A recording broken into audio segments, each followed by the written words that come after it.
The Lakers' big three have played 152 minutes together this season entirely. How can they play together enough to actually hit the team's ceiling? We'll tell you next.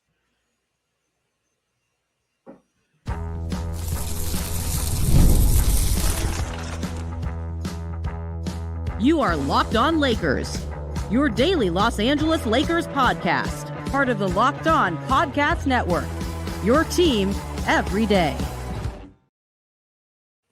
Thanks to everybody for making Locked On Lakers your first listen of every day, Monday through Friday, sometimes on weekends, even on holidays, and now more than once a day, no matter how or where you get your podcasts. This one's always going to be free, never behind a paywall, whether it's Apple, whether it's Spotify. Maybe you're one of the 37,000 plus subscribers to the Locked On Lakers YouTube page. No matter how you do it, you're part of making the Locked On Podcast Network the number one sports podcast network in any known universe. I'm Brian Kamenetsky.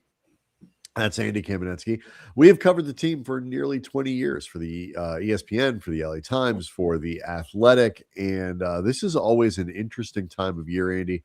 When you get through the All-Star game, you got the second half of the season, which isn't really a half, and it's the sprint. LeBron James talked about that in over the weekend, that they've made it through the marathon. Now they're getting ready for the sprint.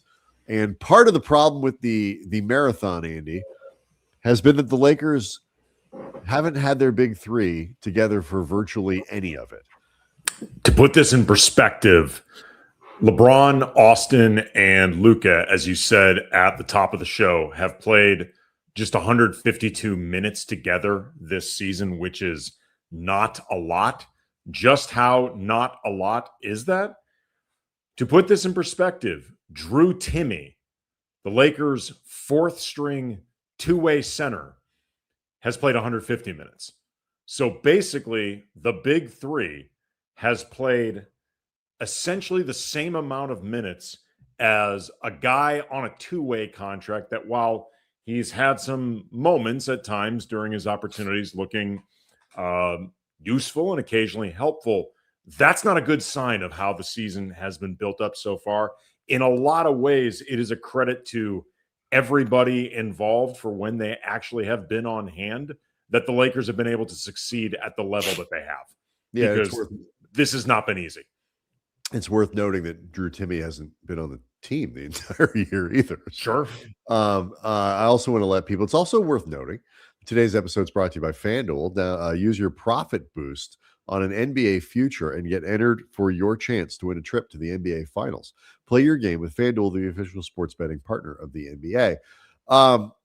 LeBron also over the weekend talked about, we'll get to his comments about his own future, which obviously got a lot of attention, but his comments about the Lakers were highly relevant. And, he said the following: I know that we've played our best basketball this season. We look very good. On the other side, when we've been terrible, we look disgusting, which is actually one of Mom's favorite words to describe when the Lakers don't play well. It's disgusting. I think the most important thing is if we can get healthy, how many minutes we could be on the floor, how much chemistry we can build with the sprint starting. You would hope that you have that regular season to kind of build that cohesiveness and things of that nature. But I'm hoping that if we can get healthy, we can start to build that. I think this is really the key for me when I think of where the Lakers can go. It's obviously as high as you can get the ceiling to be is ideal. The Lakers really need to raise their floor. The problem for the Lakers is when they are bad. If they're terrible, and you can't get through multiple playoff series with a floor as low as the Lakers' floor. Yeah, and they have not even had the opportunity to really get together and try to raise the floor of this proverbial house as much as humanly possible. That's where my point is, that's where I think getting Reeves and Luka and LeBron on the floor together to get those minutes, it will raise the ceiling, but I think continuity-wise, it will hopefully help raise that floor. Yeah, I mean, it will help to raise the floor, not just to get those three guys more minutes together, because even if you count the time that they spent last year post-trade deadline which had some interruptions, but compared to what's been going on for this season, it's like that group had been together for 5 years. Like comparatively, the amount of time that the Lakers have, the amount that those three have lost as a trio this season with more games compared to last season post trade deadline is pretty staggering. Like they played, I want to say they played like 35 games together or something, or 30 games post trade deadline, and I want to say about 700 minutes, something like that. Maybe a little bit pre trade deadline, then also post, however you want to put it. That's like 5 to 6 times more than what they've done this year in more possible games. So the Lakers are, any way you slice it, behind the 8 ball for raising that floor. And on top of it, as LeBron pointed out, and I think he is correct, the group last year that had more minutes together also included a roster with Dorian Finney-Smith, who was a big part of the rotation, is no longer here. Jackson Hayes in a more elevated role than he has now. Gabe Vincent in the rotation, no longer here. DeAndre Ayton, new guy. Marcus Smart, new guy.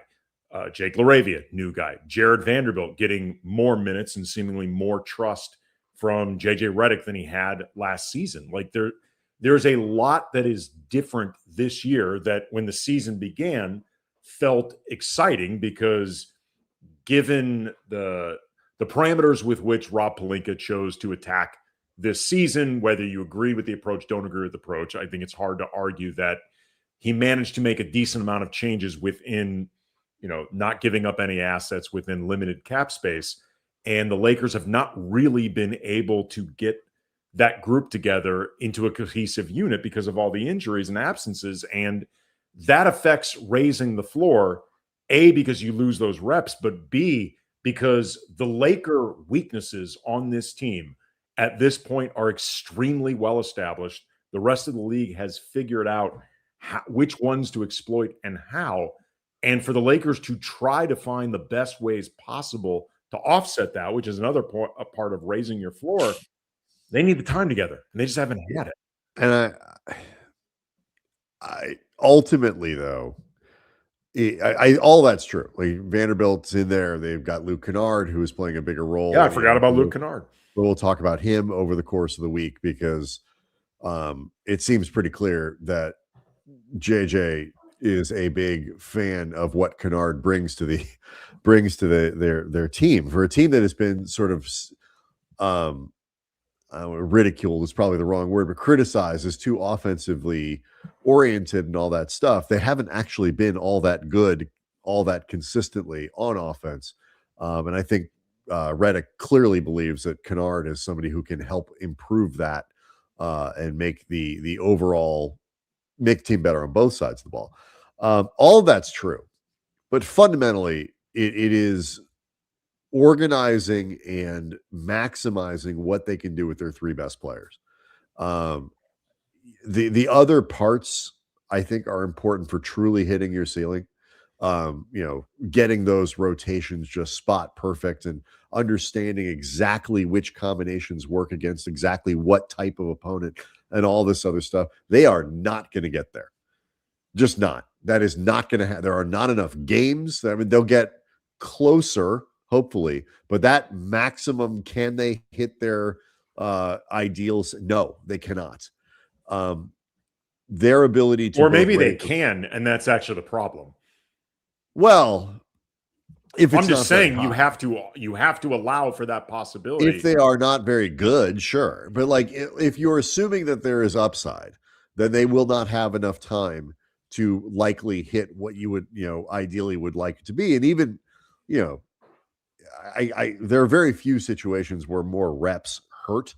So, to me, it seems like it's pretty reasonable to think they could get better with more time. But ultimately, it is how you organize and how those three guys play together, how you figure out their on-court chemistry, because they're going to start games and finish games, how you figure out then who are the two best guys to put next to them in which situation, and how often do you play them all three together, I think is a big one. It's just they are the minutes dominating the three guys who are guaranteed to dominate minutes on your team. And so that being the case, how you maximize those three, that's the thing they can probably figure out fastest. And then, the other guys, knock on wood, you catch up. Yeah, I mean, hopefully there's enough time to figure out as a trio, the returns have not been great in terms of, I think, both the eye test and if you look at a lot of the advanced numbers. Hopefully Austin's presence, because I think Austin has a track record of working well with LeBron, and the numbers with him and Luka have often been pretty good. Again, not a big enough sample size to make you feel as confident about as you could or to have utilized as many possibilities as you'd want. But I think Austin being available with hopefully Luka moving forward, LeBron moving forward on a regular basis can play a pretty important role in bridging that. And also, too, one of the theoretical upsides to having three guys of this importance is if they all matter that much, there can be times where you just have two of them at the same time. And if you find the right combinations with twosomes, maybe it can help streamline the process where you don't have to figure out the larger puzzle of all three of them together for maximum minutes, just because there really may not be enough time to do that. There's one aspect of this too that we need to acknowledge here in terms of both navigating through the rest of the season and what that looks like potentially in the playoffs. And I'll explain what that is next.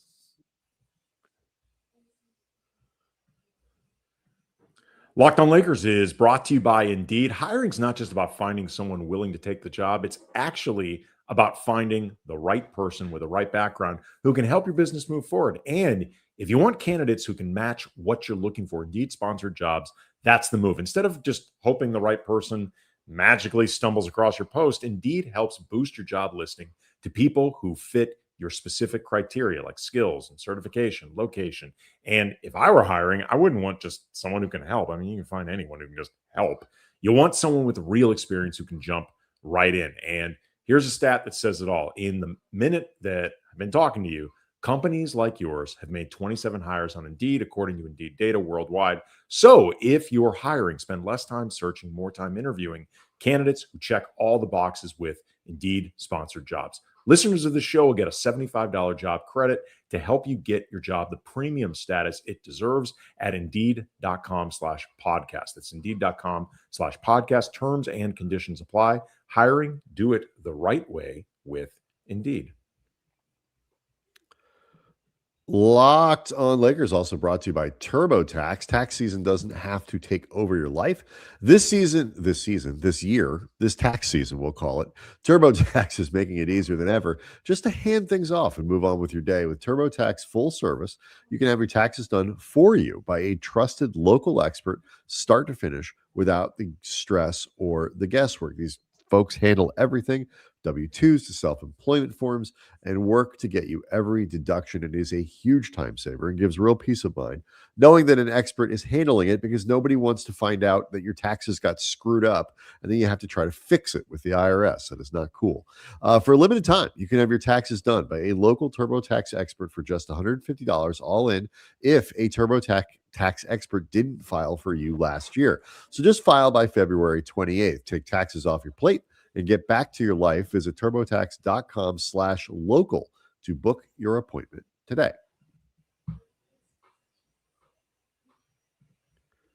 To me, Andy, one of the other really interesting things about like this configuration of the big three and how it works is on a night-to-night basis. In any individual quarter, any individual game, I do think this can change. But on a night-to-night basis, when both guys are off minutes restrictions and able to play, you need to be able to depend. I think the team will logically depend on Reeves more than LeBron to quote unquote carry them when carrying is needed. Luka is obviously the head of all this. He is the catalyst for their offense. He is, playing at MVP level. He's, top three in everything like that, in terms of production and all that stuff. when you get past the next guy in line needs to be Reeves. And I think what you want to open yourself up to is then the opportunity for LeBron to pick his spots, to be LeBron, to have those 6 or 7 minute stretches where we've seen over the course of the season that he can just still do extraordinary things, and maximize the potential for those things to come in the playoffs when, it should be noted, that's when Austin might need a little more support, whether because the games get physical, because the referees aren't calling quite as much, for whatever the reason might be. That Luka's going to Luka. That dynamic between how things shift night to night with LeBron and Austin, to me, is something to watch for in a big way. I mean, I think there will be some degree of shifting just because games all have their own personalities and their own contexts and the way things play out. But for the most part, I think there needs to be less game to game shifting, more. This is what Austin does. He is capable of carrying a larger role on a regular basis. This is established than LeBron. The more you have to rely on LeBron at this stage of his career, I don't think that's a formula for success, just because we've seen it's a lot for LeBron at 41 with this type of mileage to need to summon stuff at will during the periods where he may not be feeling it. Like, LeBron used to be able to just do this stuff whenever he wanted because he was truly that great. He's still capable of playing in spurts at a really high level. We saw with the proper support against the Mavericks, he was able to really lead the Lakers, against a team that's not particularly good, but his performance was, I think, by any objective measure, very good.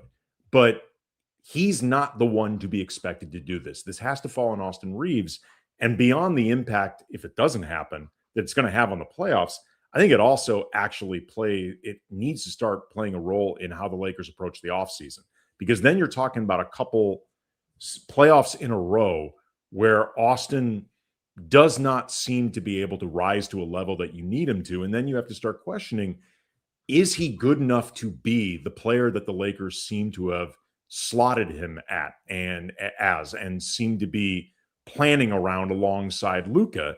And if the answer is no, that doesn't mean Austin can't be part of a future with Luka, but it means there needs to be somebody else or somebody else. You need to figure out what kind of piece if fixes that. Right. If Austin can't do the things that you're talking about, to me, that is far more of an Austin thing than a what else can you expect from LeBron thing.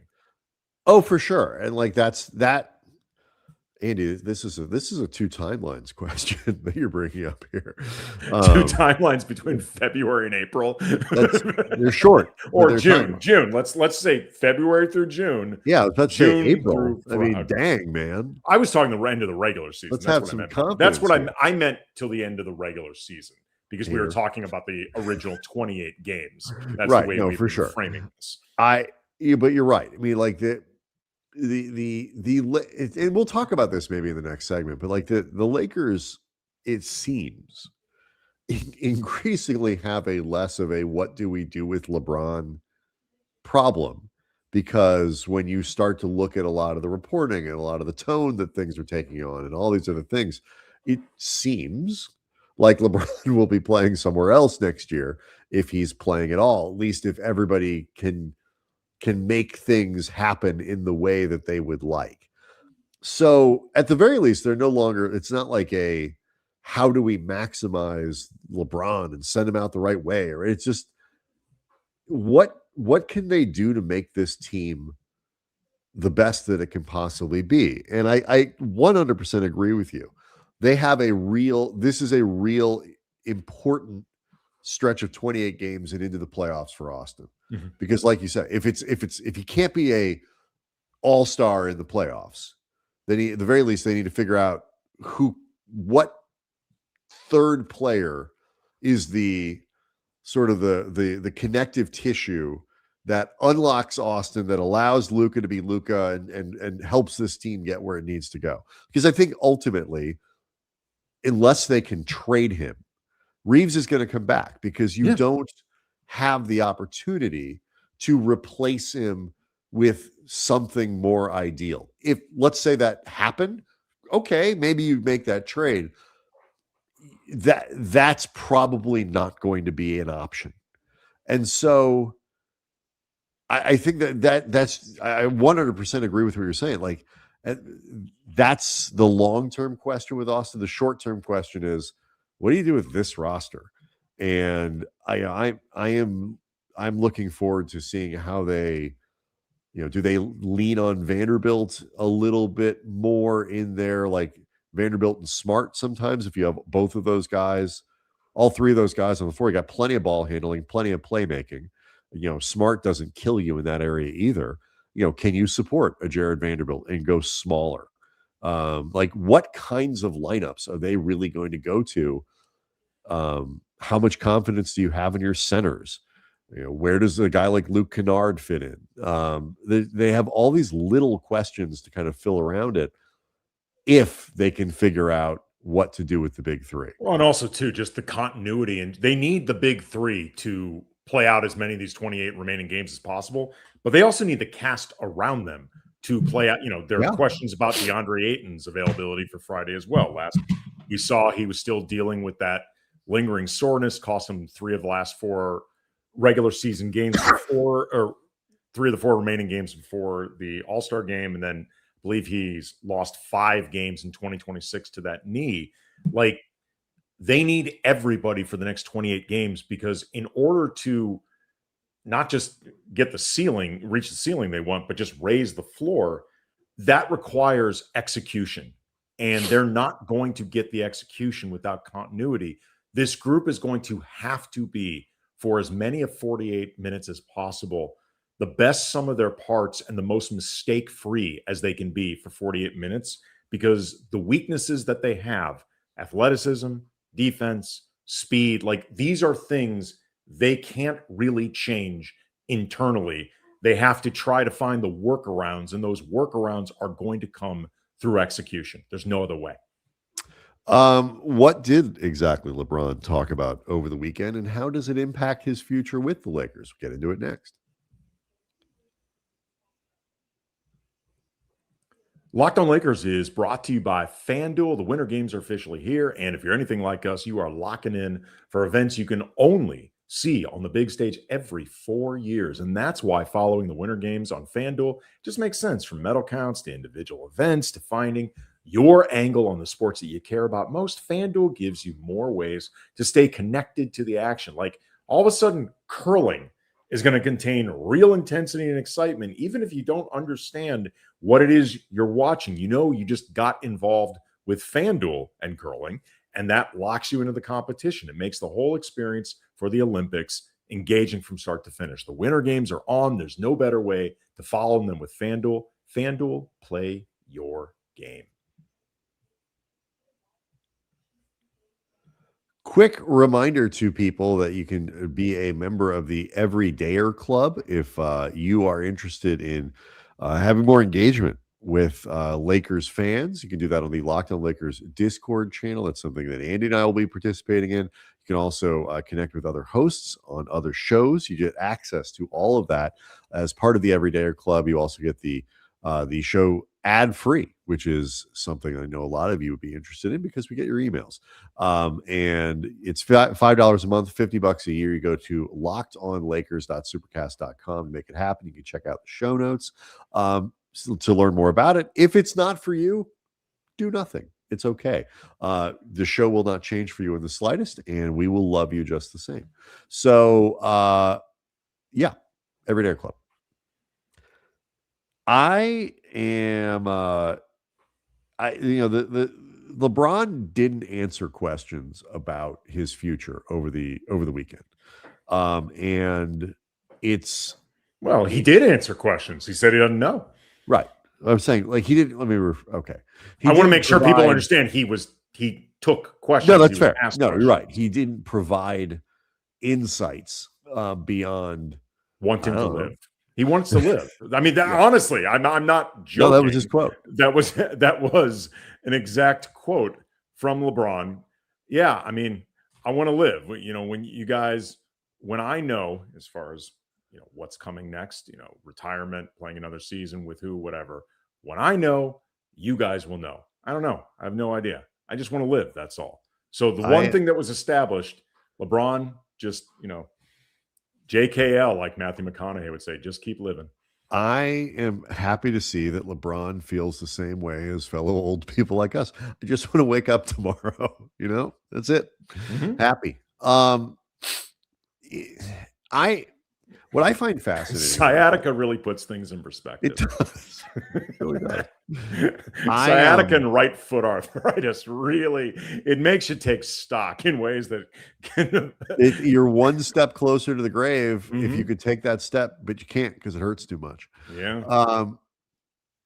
The whole thing, to me, what I find interesting about it is not so much what it means with his future at the Lakers. You tell me if you agree. I think, to me, it feels like, and I think I know how you feel, that unless they can't find something better, both teams would. Both sides. Both teams, Team LeBron and Team Lakers, would prefer this be the final season with LeBron here.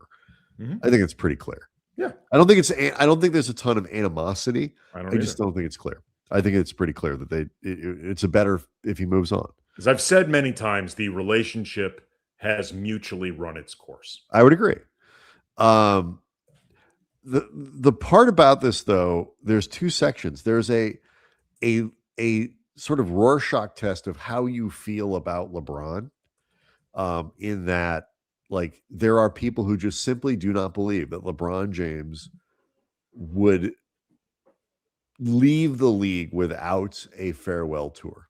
He's just too narcissistic to not have that kind of attention showered upon him for a year in his final season. There are a lot of people who believe that. The flip side to that question, Andy, is if he comes back and if there is a farewell tour, that to me is a huge reason to why the Lakers would not want him in LA, because you cannot continue the transformation of this group into a Luka Doncic team while 40 arenas that it goes into, plus like the countdown, like every day is about LeBron. And you just can't, like, it does not work to have a farewell tour while you're trying to create this Luka culture. And so, like, that's the part of it beyond the Rorschach test of LeBron that I find really interesting, is this idea of a farewell tour and the Lakers do not fit. It's certainly not a natural fit for next season, but in all honesty, whether you think in a perfect world LeBron would want a farewell tour, wouldn't care about a farewell tour, and for what it's worth, I would not judge LeBron if he wanted a farewell tour, because I think he's earned a farewell tour, and I think he enjoys the spotlight. And as long as you don't do anything destructive with the spotlight, I don't think there's anything wrong with enjoying the spotlight. When we decide to hang it up on this podcast, I fully intend to have a farewell tour. We've been at it a while. Yeah, absolutely. I believe we've earned it as well. I want my rocking chair, like Kareem got. You know what? If we keep doing this show for much longer, we may both be using rocking chairs, whether they are given to us as gifts from adoring fans and factions, or if we just have to go buy them ourselves. Looks like this. Exactly. But like, whether you think LeBron would want it, wouldn't want it, whatever, it's not particularly congruent or natural to any team that is looking to do a serious championship run, because, I mean, you and I have covered a few championship runs up close in our time covering the Lakers. It is a very laser-focused, fairly serious environment where nobody wants distractions of any kind. Like, you and I covered, for example, the season where Ron Artest, his first one with the Lakers, 2010, when they repeated with Kobe and Powell. Ron was hyper conscious of the narrative that if the Lakers did not repeat that season, because it was quite literally the same team other than no Sunue and Ron Artest in for Trevor Ariza. Like, other than that, it was quite literally the exact same team. And no disrespect to the Chinese Magic Johnson. Right. But he didn't necessarily impact the winning or the losing in a tangible way. But Ron was, he was open about this. He knew that got Sunue to kick around anymore. No, they did not. He got a ring, though. That's all that matters. He did get a ring. But like, he was hyper conscious and hyper aware that all eyes were on him. And I say all that just to reinforce the idea that nobody wants to be seen as a distraction when you're looking to do something that is very serious and very difficult to do. Titles are difficult to win. And I don't think a team is necessarily going to appreciate that as they're trying to stay locked in as possible. But also, I think LeBron would be conscious enough to realize, and for the cynics out there who believe that LeBron, everything is image, everything is calculated, well, then this would track.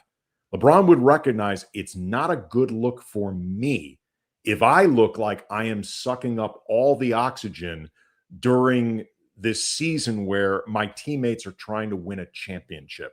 So that, combined with the fact that LeBron has already acknowledged, I don't know if I could even, or I don't know if he acknowledged this I don't know if he acknowledged this openly, but it had been reported that LeBron's camp has recognized at this stage of his career, when something like sciatica can cost you 14 games, it's difficult to really plan a tour in earnest. There's a lot of pressure that comes with that, like feeling like you have to be able to be available for all of these games, and can't do it. Right. So I think wherever LeBron, like Kobe's farewell tour, that season had no stakes other than getting Kobe through it so he could play the final game, and nothing else took any type of precedent, including developing the young players on that roster. That took a back seat to getting Kobe through that season. That is correct. You can do that when I believe they won like 17 games or 20 games that season. And, like Kareem's rocking chair tour, it was a different time, in all honesty. Like, I don't think a retirement tour sucked up the oxygen in like 1989 the way it would in 2027. It's just different.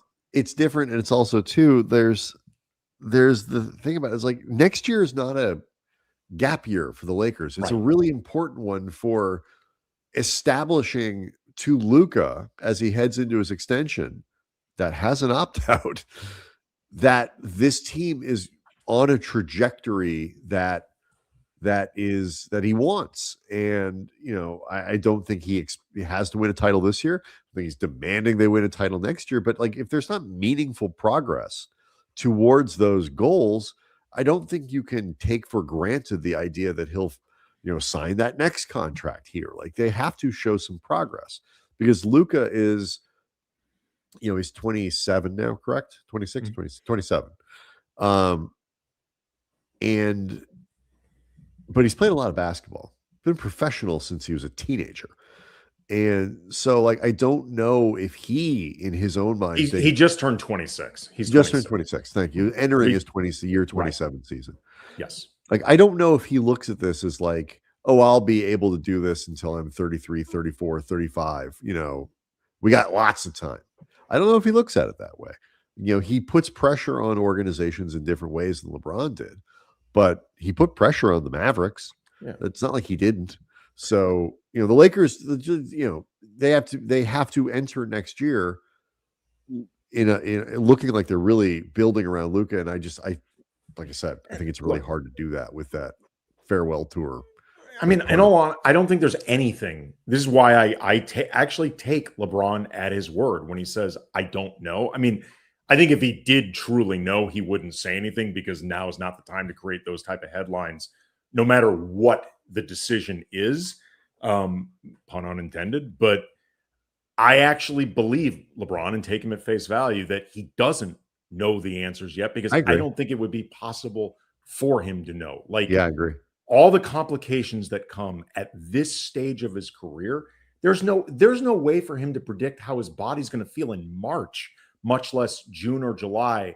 And physically, mentally, is he really going to feel like he's up for doing this again? Because it's a hell of a lot of work at his age with that mileage to maintain this level of play. And that's before you even take into account there is no way to truly predict what teams will have the available cap space or the roster configuration to even offer him a contract that he would find feasible. And then it starts getting to, what's my role on that team? Like, will all of this feel worth so much of this? He can't predict that now. Yeah. So I believe him. The money. Yeah, I 100% believe him. There's just stuff that nobody can know yet. Locked On Lakers on YouTube is where we can go hang out with over 37,000 subscribers. Oh, Luka, by the way, I apologize. Luka turns February 28th he turns 27. For some reason, thought that we were at the end of February, not the beginning of February. This is why you can't have all-star game breaks. Everything falls apart. He turns 27 at the end of February. That's why I leave all the fact declaring to you. Yeah. Well, you're on the hook for all this stuff. You know what it was? I was remembering that they had celebrated Luka's birthday as a Laker. I thought they did it more recently. It turns out they did it like last year this time. Year, so that is exactly how birthdays work. They are the anniversary of the last time you celebrated one. I often forget how old I am. I can keep track of the ages of my children. And after that, that's about it. Yep. Locked On Lakers on YouTube is where we're going to hang out with over 37,000 subscribers to the channel. We, of course, will be getting you ready for the start of the stretch run here over the course of the week. Lakers don't play until Friday. We'll see everyone tomorrow.